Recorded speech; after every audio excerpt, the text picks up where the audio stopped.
And I think we just found the intro. What, the leaf hitting me in the face? Hopefully it was on your camera. Well, I didn't have it turned on me. I could turn it and do it again. Well, I don't know if we'd get another leaf hitting you in the face, but... Oh, thanks a lot.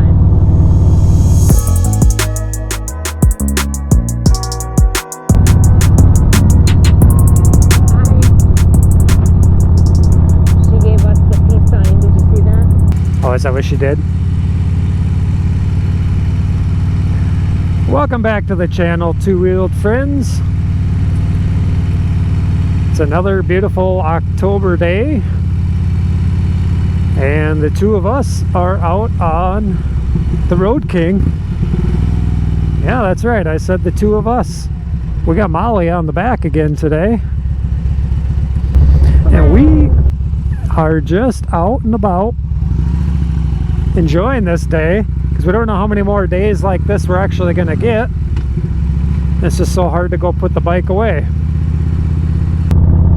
Well, and we've had weird weekends too, where it's either too cold to ride, or we got one girl and not the other, and it's been a while since I've been on the back of the bike. Right? If you guys are new to the channel, I bring you a couple videos a week currently. This video comes out on Tuesdays with the Road King. On Saturdays we have Shadow Day with the Honda Shadow. Be sure to go down and click that subscribe button if you are new here, and ring that bell so you're notified when I upload content next. So as we're just kind of cutting through town, thought we would maybe talk to Molly, do some questions again. And maybe you guys should leave some questions down below in the comments that maybe you'd want to ask Molly or myself. But let's just kind of concentrate on asking Molly some questions about what she thinks of the motorcycle and so on, or whatever questions you might have for her. So my question for her in this video, you know, we've kind of talked in some of the past videos about Molly taking the motorcycle safety course, and if she would have any interest in riding her own ride or just riding, you know, passenger with me. And I've always kind of just answered that question without her voice being on camera. It's been more of, you know, off camera when we talk about it, things I relay to you listeners here. But let's just ask Molly what her take is on riding her own ride. Well, where should I begin? So, you know, I made a comment before that, you know, motorcycles never really fazed me or interested me. You know, nothing against them, just something that I never really got around, or got into, I should say. No one in my family really rode motorcycles, and if they did, I never saw them ride motorcycles.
Now let me ask you a kind of a question with that. Okay. Do you think, like, how you explain your apprehension of learning to ride, do you think that there's a lot of people out there that don't ride because of those same feelings? Oh, probably. But like, so the one thing that I always think about is, you know, like riding a pedal bike. Yeah, there's not much to it, but and especially like mountain bikes with all the different gears, and once you master that, I mean, you do it not knowing that you're actually doing it. So I get into this mindset of, you know, and I'm sure you can relate to this, Dustin, that it just comes second nature. You know when to shift, you know when to brake, you know when to slow down, you know when to turn your blinker on, you know, all the things that I would tend to overanalyze. Somebody who's been on a bike, whether a month or 20 years, you know, it comes second nature because it's just part of what they have to do. Right, a lot of it, you know, is muscle memory. You know, like you know how to let the clutch out after so many times on the same bike. Now when you get on a different bike, it's a little different. Like when I go from the Road King to the Harley, the clutch is a little different and all that, but, or not the Road King and the Harley, the Road King and the Honda. You know, the clutch is a little different, and yeah, it's all muscle memory. And right, if you are thinking about riding a motorcycle, don't let all of those little technical things freak you out and discourage you from riding, because those things can be learned. The things that you really need to train for are those slow speed maneuvers, watching for traffic, you know, those type of things. But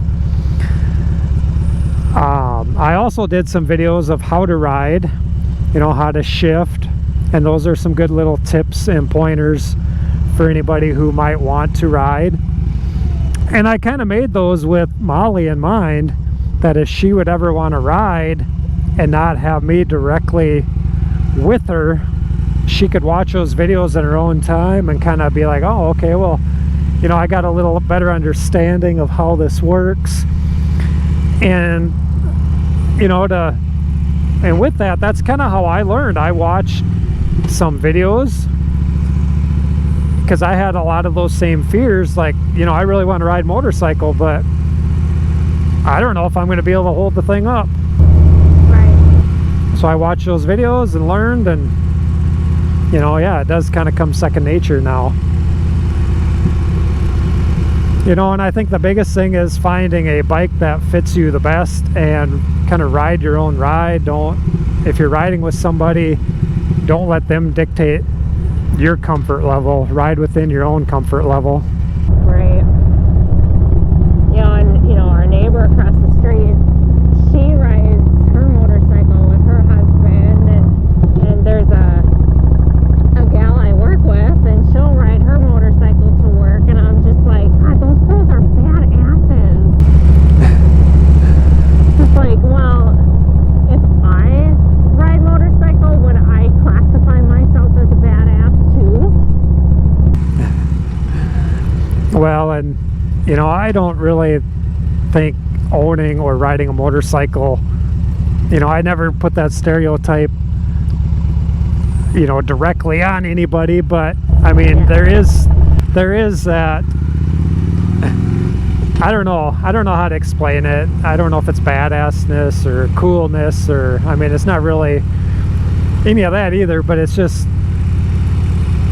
you know, taking the initiative to learn sets that person apart, you know, from a car. You know, yeah, I mean, everybody's got to learn how to drive a car too, but there are people out there that have some apprehension about driving a car because of the same thing. Like, I don't know if I can turn, I don't know if I can stop, I don't know if I can control this thing. So it's all about learning. You know, and I think, like, my biggest fear about learning to ride motorcycles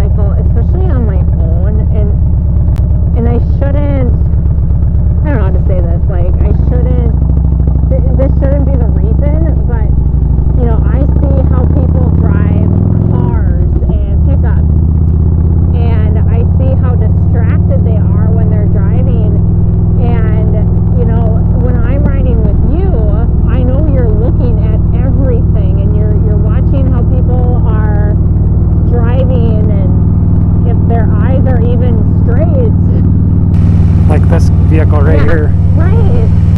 And like that, I would be terrified just to get on a bike or motorcycle, whatever, and then that Mercedes-Benz pulls out in front of us, or me, smacks me, and Well, where do I go?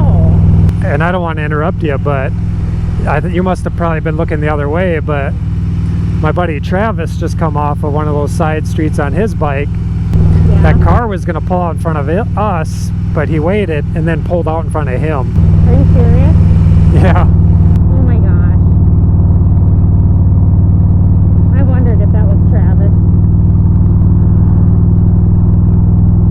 So yeah, I mean, you always got to be watching for those kind of drivers. Well, yeah, now that with like Cottington County, so we have that, is it a law in place that you can't be on your phone while you're driving unless you're making a phone call or you're on the phone? So the state of Minnesota has that law where it's hands-free driving, but our county specifically is, you know, no texting and driving, no social media and driving type stuff. But it's amazing on how many people you still see texting and driving or Snapchatting and driving. Right, yeah, I see it a lot while I'm out on bike. You know, a lot of times I don't have the camera on, but, you know, working on, you know, a building that's along a busy highway, there's days where I'll look out the window and just watch everybody driving by on the highway. Yeah. And the speed limit's 35, and I would say that there's nearly half of the people that go by that have a phone in their hand. Now, some are talking, you know, through speakerphone, Sure. but I see a lot of people who are texting and driving. And have I been guilty of it? Yes, I have been, but I use voice to text now, Yeah. and it just drives me nuts, you know, because, you know, in semis, there's so many times going down the interstate when I'm driving, I look over, this happened the other day, I look over because the semi, before I passed, he was over on the rumble strips and beyond, and I'm like, what's this guy doing? He's pulling a big long trailer, and I get up beside him and he's texting. Oh my gosh. So then I pass the next semi, and that one was fine, and I come up on another one, and they were all over on the rumble strips again too. Like the semi, the center of it was like straddling the rumble strips, and they were texting too. Now, it's one thing to be texting and driving in a car, but texting and driving in a big rig like that. Well, and especially on the interstate. Yeah. So our interstate here is 80 miles an hour, and typically those semis, you know, they're going, what, 70, maybe 75? But even a truck not pulling a trailer, they'll beeline it. They'll go 80, 85, 90. I've been passed by one, and if they're texting and driving, especially on an interstate going 90 miles an hour, that's just, I don't know, in my mind, that's just asinine. That's just bad. Yeah. Yeah, so that is one thing, you know, as a motorcycle rider that you need to watch out for. You know, and as a passenger, you're probably not looking for it as much because you can't directly control it. But, I mean, you could say, hey, watch out for this person, you know, because at this stoplight, I saw them. Oh my God. You're like that right there, when you're seeing Yeah. wheels rolling, you got to always be watching, you know, and you can't plan for that stuff while recording either, but that was a perfect example. Right. You know, anytime a car pulls up to a stop sign like that, I watch the wheels and make sure that they're not rolling. And if they start rolling, I start rolling off the throttle.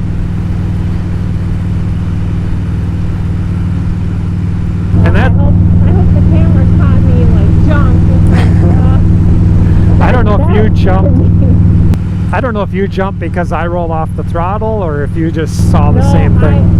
was watching him. So, you know what? If I wasn't holding the camera, I probably just like hissed at him. You know, and that's one thing, you riding with me like this, it can kind of teach you too. Right. And having Bluetooth connectivity, you know, it would be easier to train as well, because it'd be like, okay, here's what I'm doing, you know, here's what I'm looking at, and then you kind of get that motion memory, you know.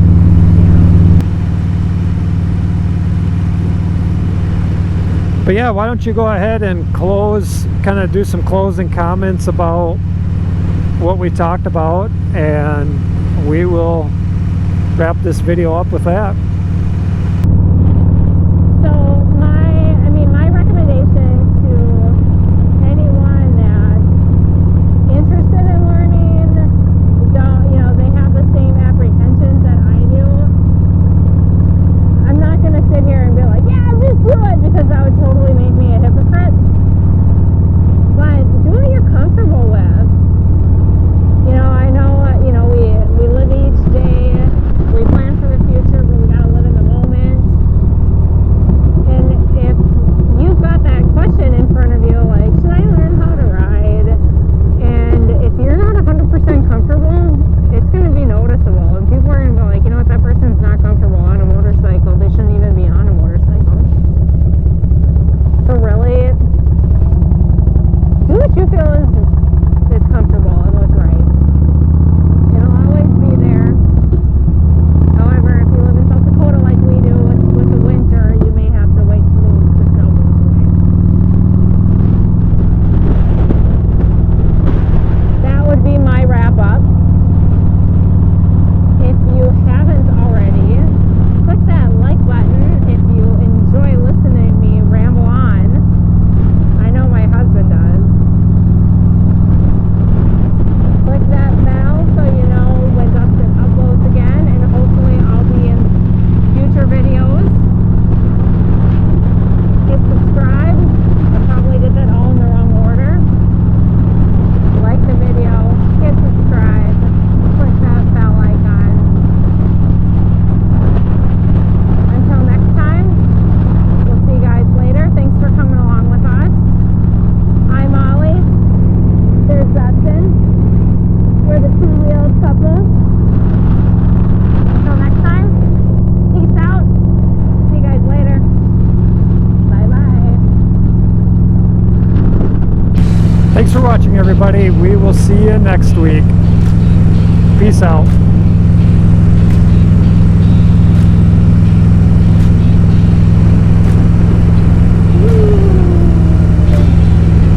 Well, that was fun. That was fun.